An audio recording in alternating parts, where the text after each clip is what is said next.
All right, let's get started. First of all, I just want to thank everybody for being here. I know that you guys are really busy, especially right now. And I know that your time is valuable, and I really appreciate you spending it here with me. So, I want to get into Giving Tuesday now, just kind of as a concept. And I want to, one, figure out why my slides won't let me. There we go. Okay. I want to figure out how I can help you get ready for Giving Tuesday now. So we're going to spend about a half hour together. Don't worry if you have to leave. I understand that a lot of you have stuff that's going on. This is going to be recorded. You're going to get a recording of the webinar that you can rewatch anytime. And if you have any questions at any point during the presentation, pop them in the questions box over there. And I will try to have time at the end to answer those. I am not able to move my slides. This is fun. This happened last time I presented with you guys. All right. This is better. Perfect. All right. You probably know by now that Giving Tuesday is putting together a special day called Giving Tuesday Now. It is scheduled for May 5th, so it's coming right up. This Giving Day isn't replacing Giving Tuesday. So if you don't need to worry about that if Giving Tuesday is part of your year-end fundraising. This event, the Giving Tuesday Now event, is explicitly to help nonprofits that need extra help because of the COVID-19 situation. And this is important to remember. The campaigns you put together for this Giving Day really do need to focus on needs that have been highlighted by the pandemic. So running a regular campaign without touching on this subject will really make you look kind of out of the loop. So at best, you might look a little tone deaf, but at worst, you could look like you're being opportunistic and trying to cash in on the pandemic. So we're going to look at how you can phrase or frame your fundraising with COVID-19 in mind so you don't look that way. In this presentation, I'm going to show you some of how our nonprofits are framing those campaigns, even if they're not directly related to missions like healthcare or food banks. I know a lot of people are kind of wrestling with how to raise money during a crisis if they aren't kind of on the front lines of that crisis. So we'll look at how to approach that for anybody because everything that you're doing is important, regardless of what industry you work in or how you touch your clients' lives. Everything you do matters. So let's dig into that together. Before you start planning your campaign, though, it is a good idea to take a minute or two to figure out if you really should participate. I know a lot of nonprofit fundraisers get a lot of pressure from their boards to participate in events like Giving Tuesday Now, even if it's not necessarily the best fit. I understand how frustrating that can be. I'm on a board and I try to be cognizant of expectations like that. If you are getting some questions about whether or not you should participate, here are some things that can help you decide if this is a good fit for you. If you have a need that has been highlighted or even complicated by COVID-19, you are exactly the kind of nonprofit this event is designed to help. The kicker, though, is that like any good campaign, you do need some tools, some staff time, and some other resources to dedicate to the campaign. One goal I have for us today is to show you some shortcuts you can use to make setting up your campaign faster and easier, but you do still need to have time to dedicate to this Giving Day. There are also some instances in which participating might not be the best choice for your organization. If you don't have a need that is being highlighted by COVID-19, I'd encourage you to sit this one out. So some examples, if you're a family-funded foundation that already has millions of dollars in the bank, you may not need to participate. If your organization gets your funding primarily from grants and those grants haven't been affected, or if you are running a fund that isn't actively losing revenue, or if you're a nonprofit that is otherwise doing okay right now and doesn't need to launch an emergency fundraising campaign, you don't have to worry about this Giving Day. Instead, what you can do to get involved so you don't look totally uninterested, is to support other nonprofits by drawing attention to their campaigns. Or you could participate by encouraging your audience to support healthcare workers or practice good social distancing. What it really boils down to is if you don't need emergency funding, support the nonprofits who do. I would also say if you have another Giving Day coming up soon, participating in Giving Tuesday now might not be a good move for you. So if your state or your county or your city is organizing a Giving Day, also in response to COVID-19, which some places are doing, spend some time talking with your leadership about which Giving Day to participate in. One big concern that can arise is that participating in both may actually diminish your fundraising performance in one or both events. So a lot of these Giving Day campaigns really thrive because of the sense of urgency, and there can be less of a sense of urgency in your Giving Day appeals if your donors know that you either just participated in or are going to participate in another big Give Day.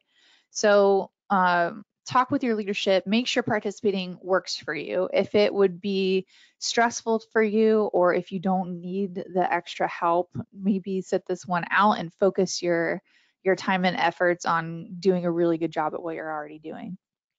But I feel like because most of us are on this call are actively nonprofit fundraisers, you probably are here because you're going to want to participate.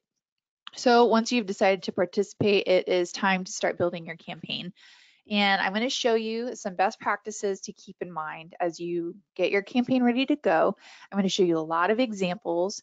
And then just for those of you who don't use Qgiv, if you don't use Qgiv for the big day, these best practices and examples will be really helpful for you as well. And if you do use Qgiv, I'll show you some tools you use to make getting your campaign ready to launch a little easier. And then after the webinar, you're going to get an email from me, one with a recording, but you'll also get an ebook our team put together that will help you kind of streamline some other Giving Tuesday Now activities. It includes things like email and social media calendars and templates you can use to start raising awareness about the upcoming event. So the first thing to keep in mind as you build your campaign is really what motivates your donors. Your Giving Tuesday Now campaign will be most successful if you build it to appeal to the people who support you. And this is especially important to consider right now because this isn't a giving day they are used to seeing. There is a lot of speculation or concern about whether or not donors are going to be on board for a big giving event like this, simply because it's not something they're used to seeing. They're used to Giving Tuesday every year on the Tuesday after Thanksgiving, but this is new to them. Nobody can tell the future, of course, but I can tell you that your donors are willing to give outside their usual cadence, especially if they see the right appeal. Last year, Qgiv did a study with Campaign Monitor about how donors prefer to communicate with their favorite nonprofits, and 75% of the people we surveyed said they would be inspired to give outside their usual pattern. And then they told us exactly what they want to see before making that gift. So donors said these 3 key pieces of information is what they want to see to inspire them to give. I do want to say these percentages add up to way more than 100%. People could choose multiple kinds of information they wanted to see, which is why these percentages are so high. So I promise I really can do math. Don't worry about that. If you're worried that donors won't give on Giving Tuesday Now because they're not used to doing that, this is the kind of information you can show them to inspire them to give. So give them these elements in your campaign. Show them stories about the people they'll help. Show them the results they're going to have when they make a gift, and then show them how the money they give is going to be used in the future. As you plan your campaign, keep those 3 elements in mind and include them wherever it's possible to include them. So when you're talking about how COVID-19 has highlighted your needs or complicated your fundraising, be specific. How has the pandemic affected your ability to serve your community? What new or unexpected needs are you facing? If you show donors these problems, they're going to want to help. So show them how to help. And then as you show them how they can help, be specific about the impact their money will have. These 3 pieces of information, if you keep them at the heart of your campaign, can and will inspire donors to give to you, even if they're not used to doing so. Now, I understand communicating all that can feel like a really tall order, especially because Giving Tuesday now is next week. So I have some tips for you. And the one is to give yourself a head start by pulling out old Giving Tuesday campaigns and then kind of tweaking them to fit the new narrative you're using for the Giving Tuesday Now campaign. So please feel free, use old pictures, repurpose your communication timelines. You can even update past tweets and emails to fit your new campaign, which can save a ton of time. So if you sent out a bunch of Giving Tuesday emails last year, you can totally pull those up again, copy and paste them into a new document, update them a little bit, and then put them back in. It can save you a lot of time. If you don't have Giving Tuesday or past Giving Tuesday campaigns that you can pull from, the Giving Tuesday Now ebook you're going to get at the end of the webinar does include some templates you can use. And really what you're looking for, whether you're using new templates or old emails, is to kind of jumpstart your communications planning. Adjusting an email or a template is a lot easier than starting from scratch. So that's a thing I would really encourage you to try. This is a great example of how you can reuse assets you already have. This image here is a Giving Tuesday image from a junior achievement form. And it's simple enough that I really think it can be used both for Giving Tuesday Now and for the regular Giving Tuesday campaigns. I do really like how this image is a good combination of the org's branding and the Giving Tuesday branding. I love that they updated the Giving Tuesday logo to be the JA colors. It also includes the JA logo and the motto, which is awesome. And then the language up top is simple, but it is really donor centric and does reinforce that this is for a Giving Tuesday Now campaign. So this is an example of an image that can be used both for regular Giving Tuesday and for the Giving Tuesday Now. This is another really good example that we found on a Giving Tuesday Now form. This is an image, again, that can be used for traditional Giving Tuesday campaigns, but it's been included on a Giving Tuesday Now form. So really what I hope you take away from these 2 really simple images is that you don't have to start your campaign totally from scratch. If you have assets that you've used in past Giving Tuesday campaigns, please feel free, like you can use those. Just reiterate in your appeals or on your form or both that you're participating in Giving Tuesday Now, even if your logo or your main image doesn't have the now in there. The next thing I really want to spend a lot of time on is actually building your donation form. The centerpiece of your Giving Tuesday Now campaign is your donation form. You're going to point everyone to this page. I highly, highly, highly recommend building a unique donation form for the Giving Day.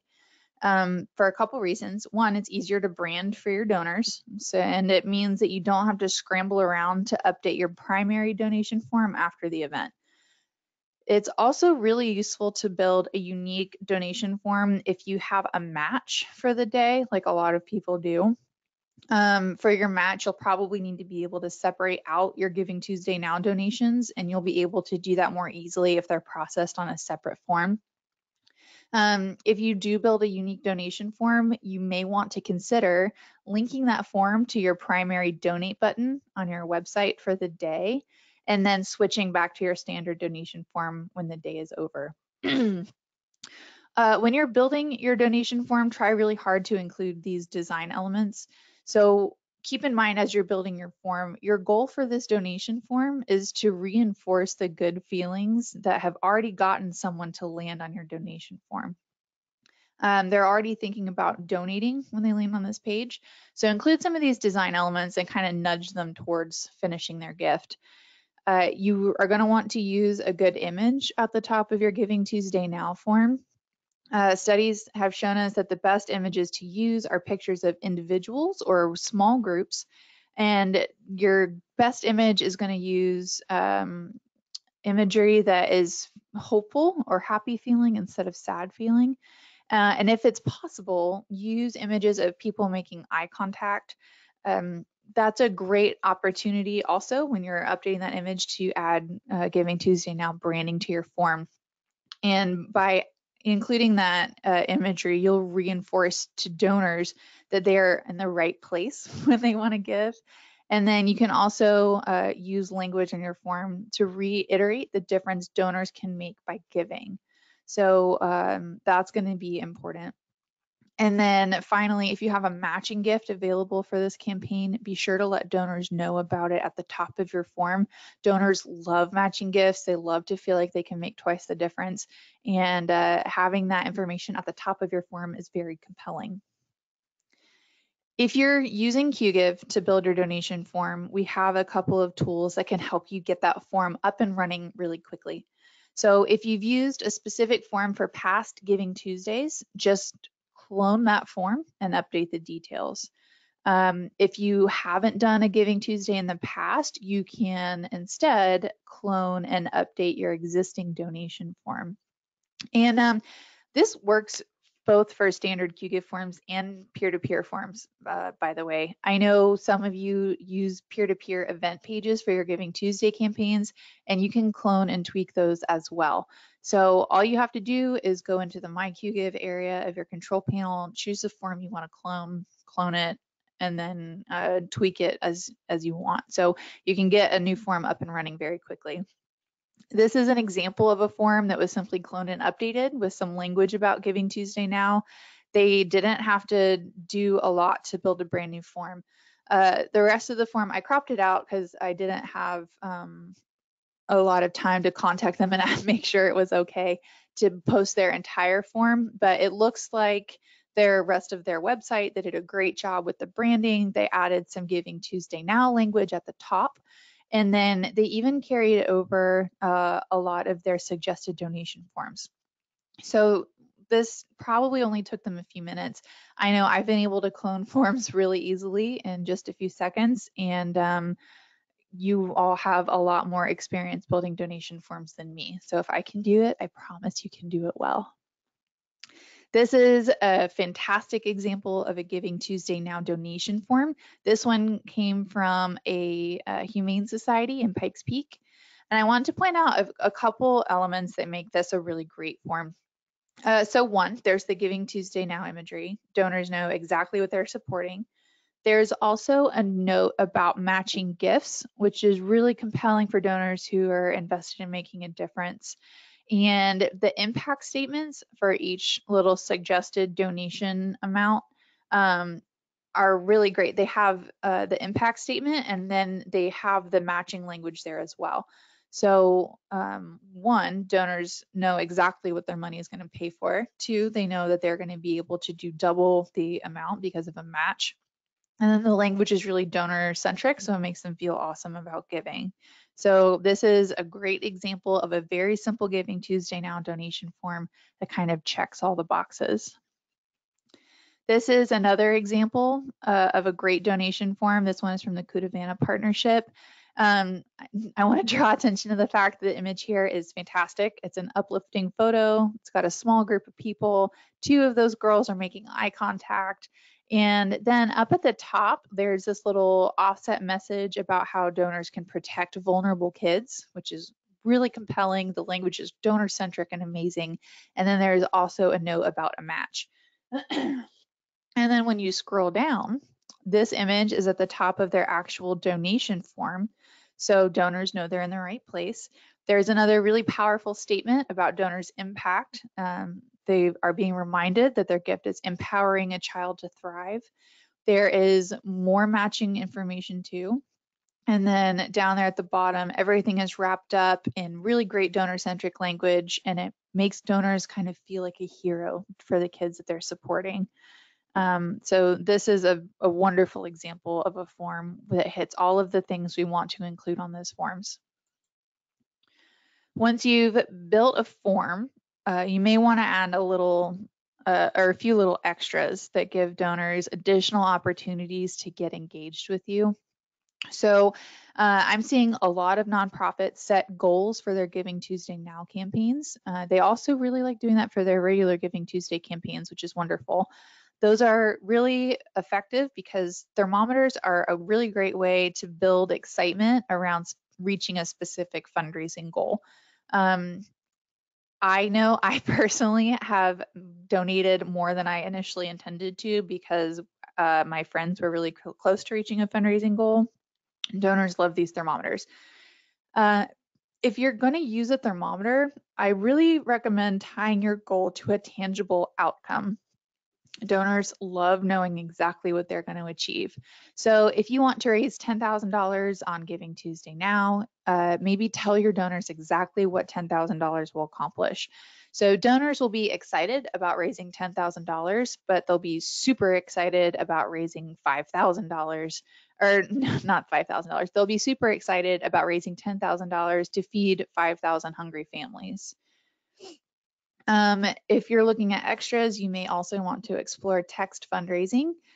You could look also at sending outbound text messages to send updates or to make appeals. You could look at sending different waves of emails to your supporters, giving them updates and asking them to get involved. I'll go a little more into that in a minute. And then it's a little late to think about launching a full-blown peer-to-peer campaign, but you could consider using your peer-to-peer tools to get your staff or your board members involved in the fundraising process. So if you already have access to a peer-to-peer campaign, you can clone one, maybe set up fundraising pages for your board members, ask them to share that with their friends and family and get them involved as advocates for your nonprofit. It's just an idea. We've seen that work really well in a few different places. So if you're using Qgiv and want to set a campaign goal for your Giving Tuesday Now campaign, it's really easy.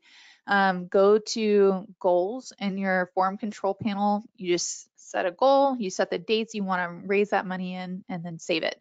This is a standard feature, so any Qgiv user has this ability. It takes only a few seconds. You can choose your thermometer style and colors, and then you're ready to go. It's a really fun way to make your campaign a little more interactive. And like I said, donors love seeing progress towards a goal. And then just as a little insider tip, one trick we've seen work really well for several of our clients is taking screenshots of your thermometer and sharing them to social media when you post updates or when you post appeals. Like I said, people love seeing those thermometers fill up. It's a really easy image to add to your appeals that makes a big impact, and it helps donors envision how close you're getting to your goal.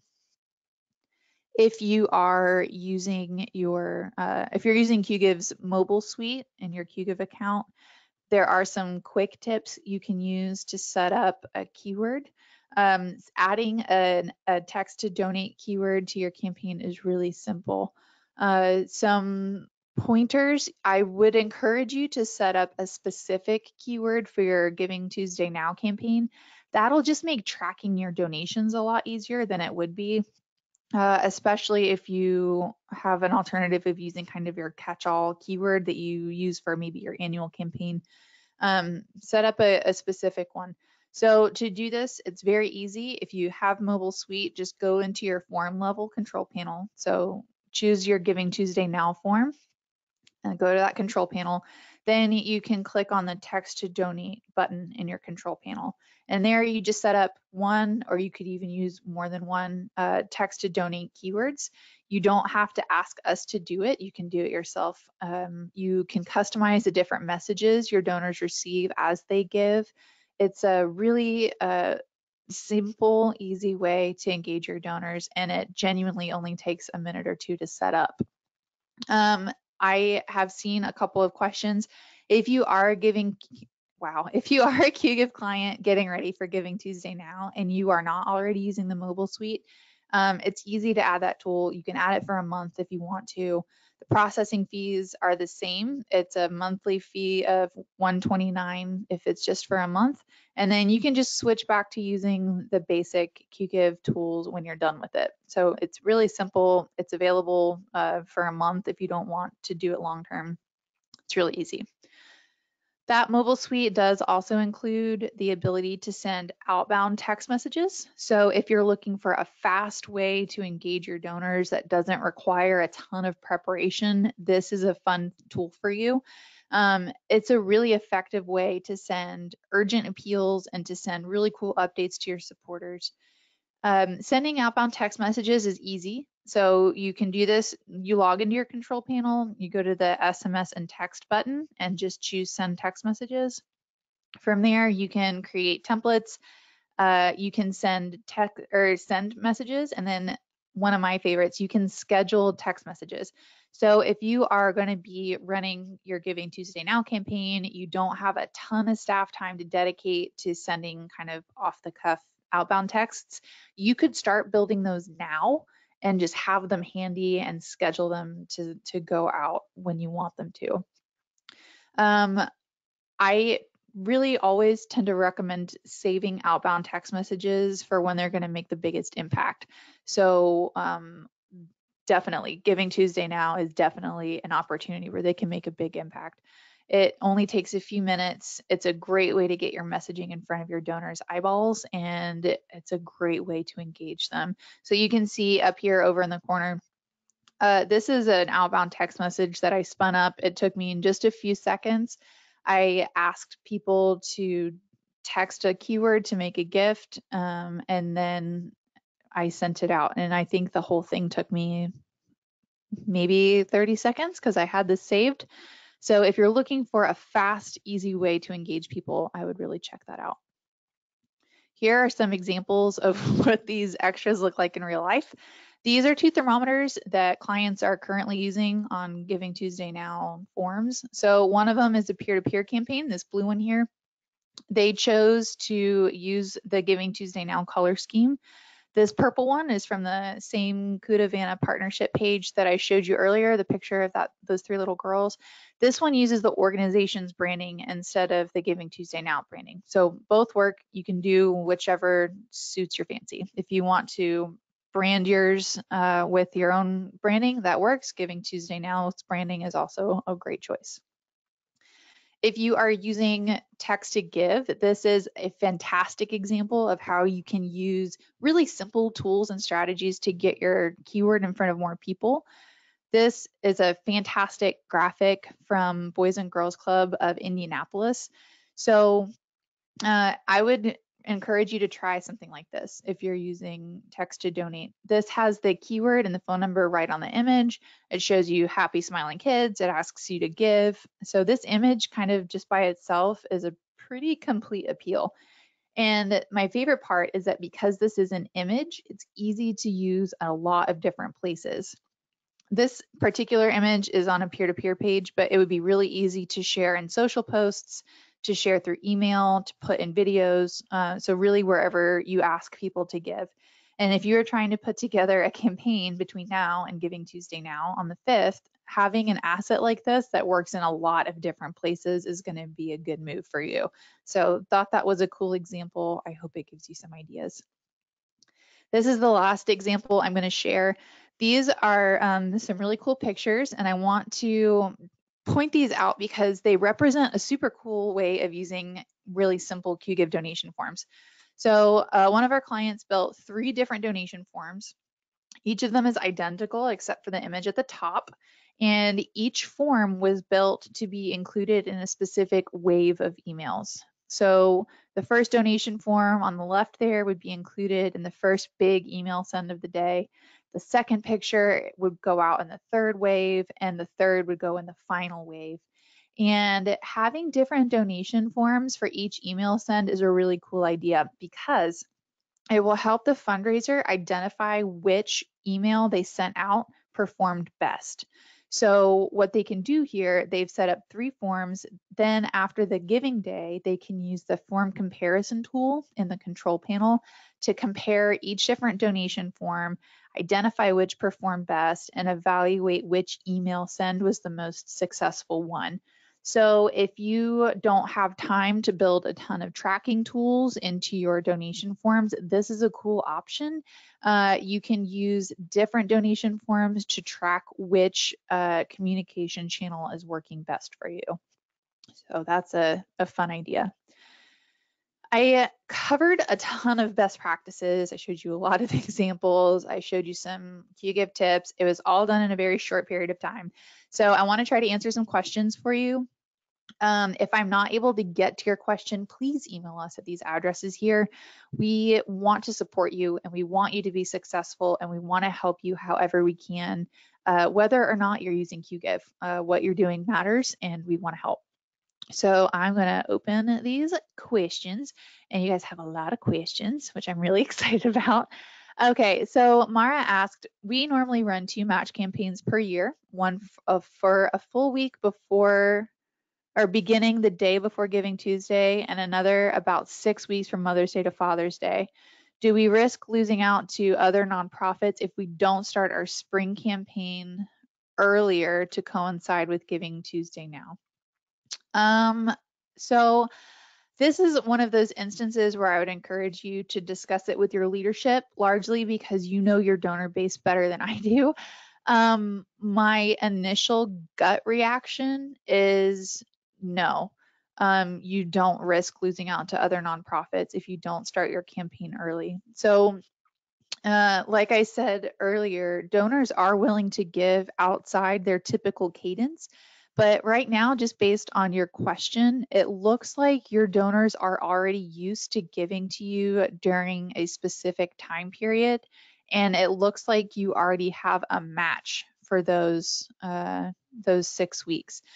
So instead of worrying about trying to launch early to coincide with Giving Tuesday now, I would encourage you to stick to your time frame. Don't rush yourself. Don't stress yourself out.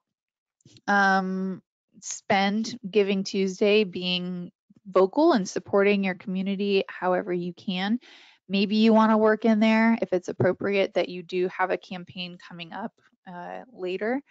But if your donors are already used to supporting you during that time period, if you already have the match lined up for that time period, I wouldn't try to stress yourself out or put an extra load on you or your staff trying to launch early. I am a fan of the slow and steady nonprofit fundraising vibe. I think you guys have enough of a mental load right now going on with trying to run your regular campaign during a pandemic. I wouldn't stress yourself out trying to launch early. You might totally think that I'm wrong, and that's fair. I would really encourage you to talk to your leadership, talk to your board, maybe even consider polling a few of your donors to see what they think and then making a decision from there. Heather asked, we have a virtual event that ends on Giving Tuesday. Should we tie them together? That sounds like a pretty cool idea, actually. Again, I would say the same thing. If you have the staff time and you have the tools that you need, you can totally extend it another day. I would say that you would want to be aware of thanking donors who have already supported you during your virtual event as you do post on Giving Tuesday. So maybe something like, so many of you have supported us already. It's Giving Tuesday now. It's a global day of philanthropy. If you didn't have a chance to support us during the virtual event, now is a wonderful time to get involved. But I would certainly be aware of the fact that donors have already supported you. So I would thank them in your campaign and then maybe invite people to get involved on Giving Tuesday. But again, only do that if you're ready, if you have the time and the energy and the tools to do it, because otherwise it can come off as feeling kind of disjointed. Those are the big questions that we've had pop up, but I do want to point out a couple of things. Remember, you're going to get a recording of this webinar, I'm going to include an email or an ebook in that email that will link to a lot of templates and email ideas and social media templates. There's even a calendar that will help you plan out your social media posts. So that's coming. If you are a Qgiv client, and I see a few of you here who are, if you have any questions about how to use any of your tools that you already have, please email us at support@qgiv.com. We'll help you out. If you are interested in using Qgiv but don't know where to start, you can email us at sales, or if you just have questions for me, if you get off this call and you think, oh wow, I really should have asked Abby about this thing that I'm interested in, you can email me at marketing@qgiv.com. I'll get those. Thank you so much for sticking with us through this presentation. Thank you for your questions. Thank you for spending your time with us. And thank you for everything you are doing. I know you are supporting your communities during an absolutely devastating period of time. I know many of you are balancing supporting your community with needing to support yourself. You're doing a great job. We are proud of everything you're achieving, and we are here to help if you need it. I will send you an email soon. Keep an eye out for that. In the meantime, have a great Tuesday. Have a great week. Let us know if we can help, and we'll be in touch with you soon. All right, everyone, have a good afternoon.